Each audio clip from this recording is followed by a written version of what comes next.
Good afternoon, everyone. My name is Steve Jewett. I'm a county court judge in the Ninth Judicial Circuit of Florida, which is Orange County, Orlando.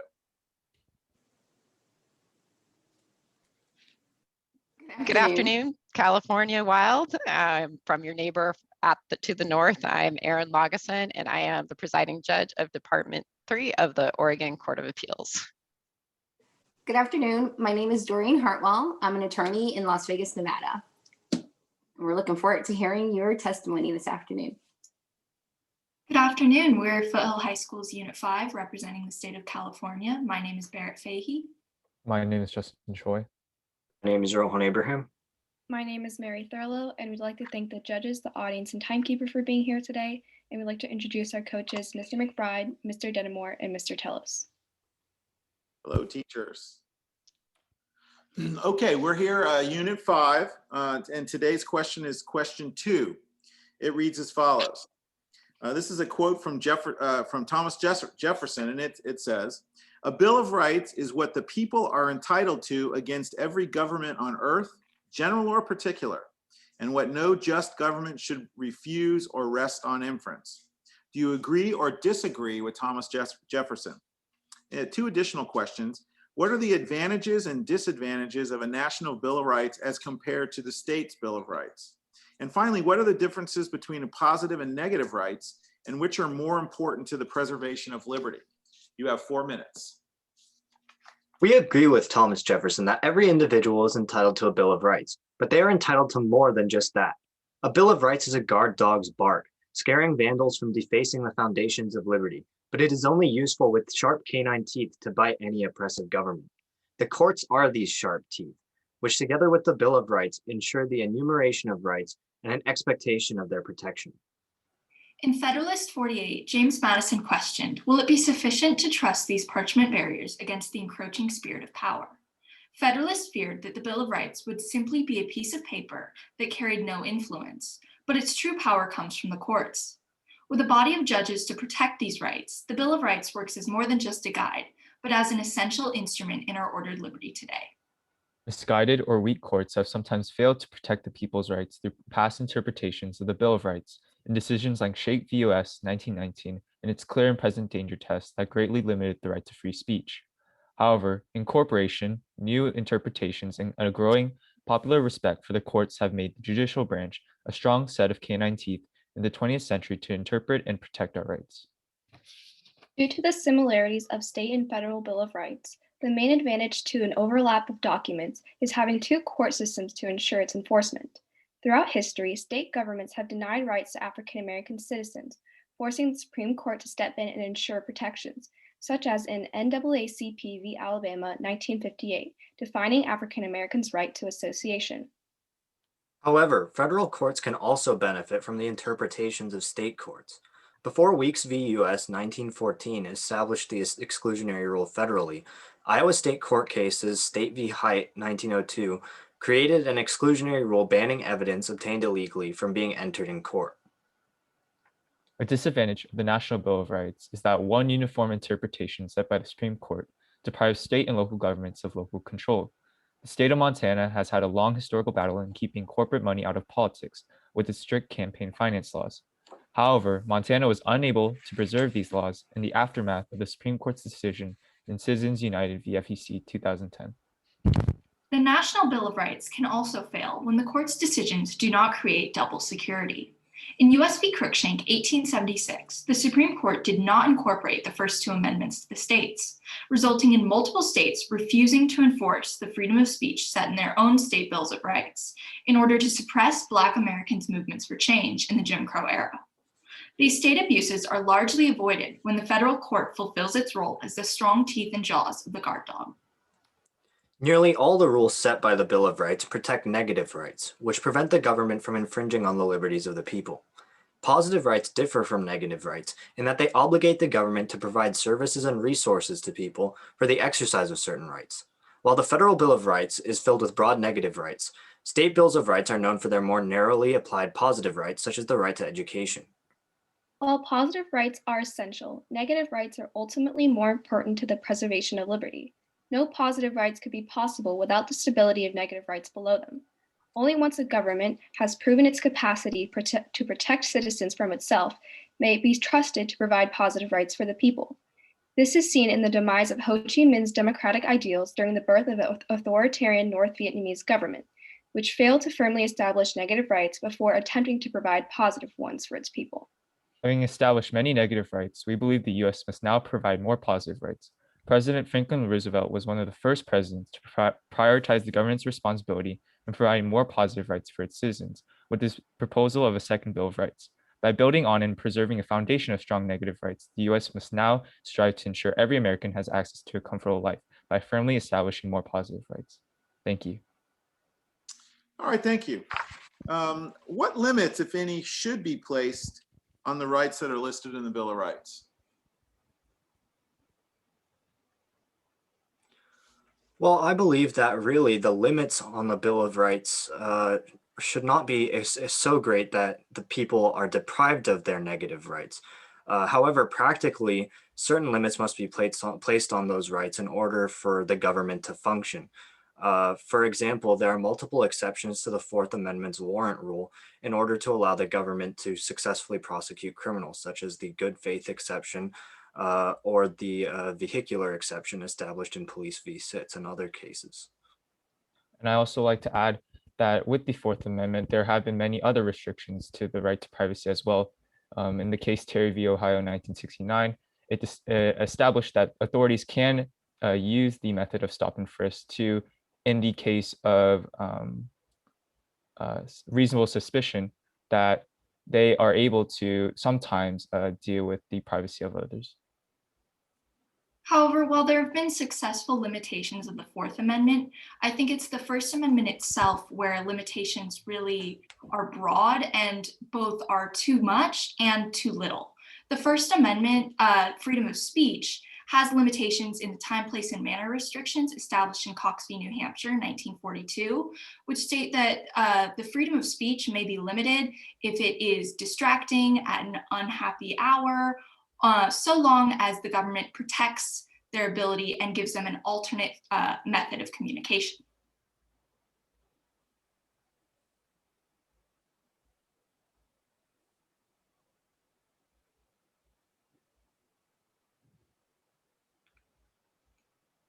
What circumstances, if any, would cause a person to lose rights found in the Bill of Rights?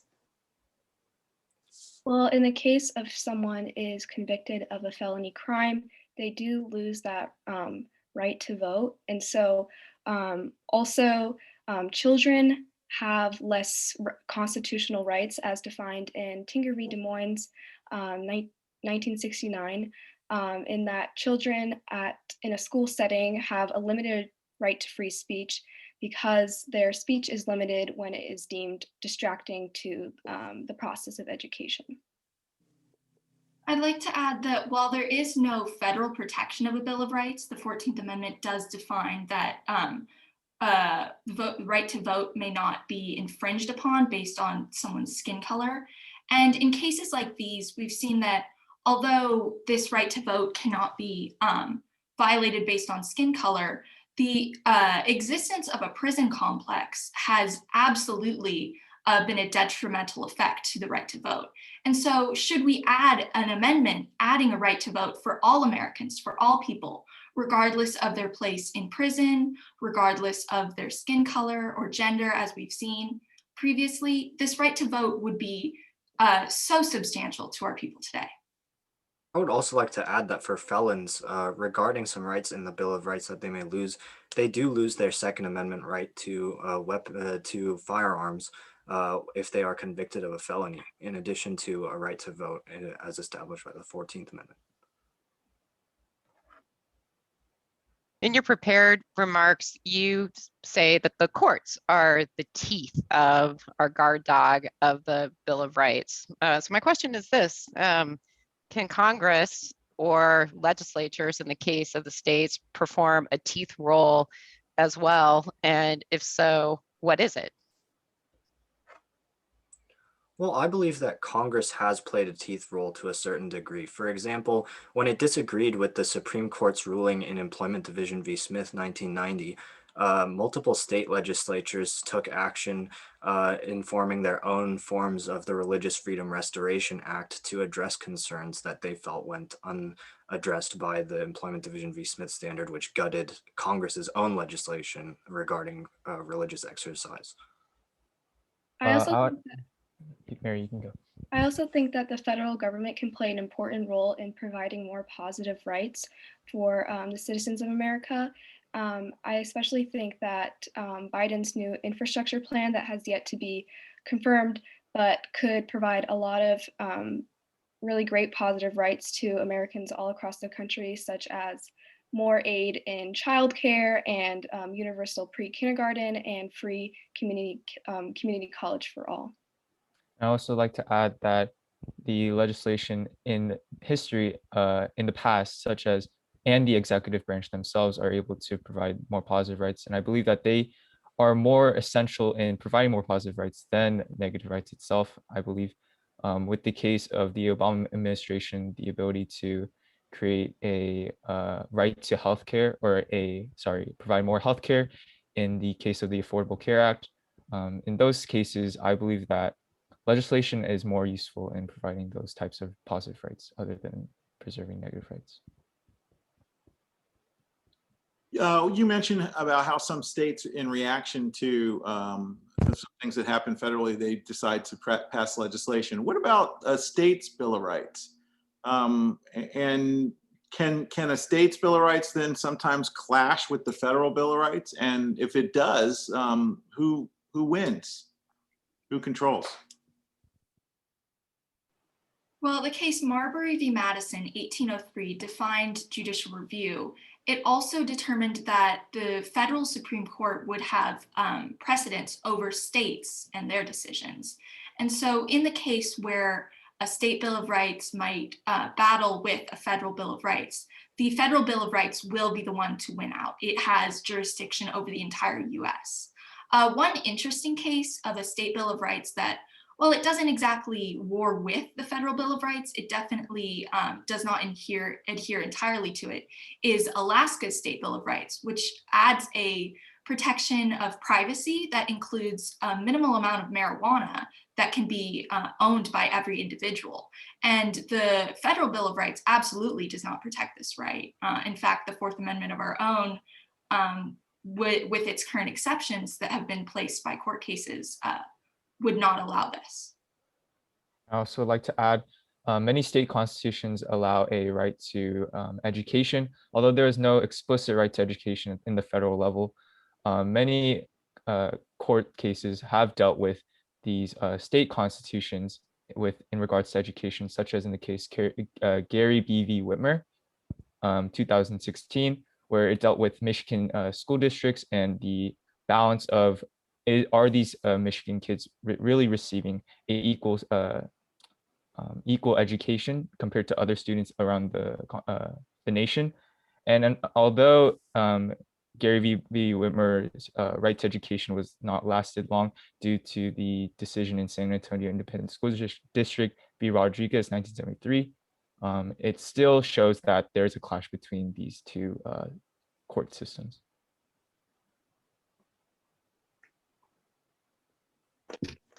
Good job. Okay, really good job. I enjoyed your prepared statement. I do a lot of mock trial stuff, and I love themes when the prosecution or state has a theme, and especially when it's one that evokes like a emotion, or you can really picture it. And the guard dog and the guard dog's teeth is very. I can really see that, and I understand that, and it's something that you can understand. The concept applies, so I did like that a lot, and it was really good. I liked it a lot. Why do you have one of our license plates on your wall there? My sister used to live in Orlando, and when she moved back to California, I kept the plate. I mean, what I saw was even an Orange County one. So okay, well, tell her that we say hello from back at home. Well done, guys. Your prepared remarks answered the question thoroughly, completely. It was well reasoned. You covered everything with regards to cases, historical examples. You included even in with regards to your responses, current world event examples, and you mentioned, I think it was North Korea. I too enjoyed your theme, and how you carried it throughout your prepared remarks. Your responses to our questions were just that, responsive. You answered the questions, and you answered them well. You provided in your handle on precedents and providing specific examples, be it from the Constitution amendments or Supreme Court precedents. You had them and used them, I think, for every response. That was just really, really well done. And more so than we've seen this afternoon. Just good job, just overall good job, and good luck.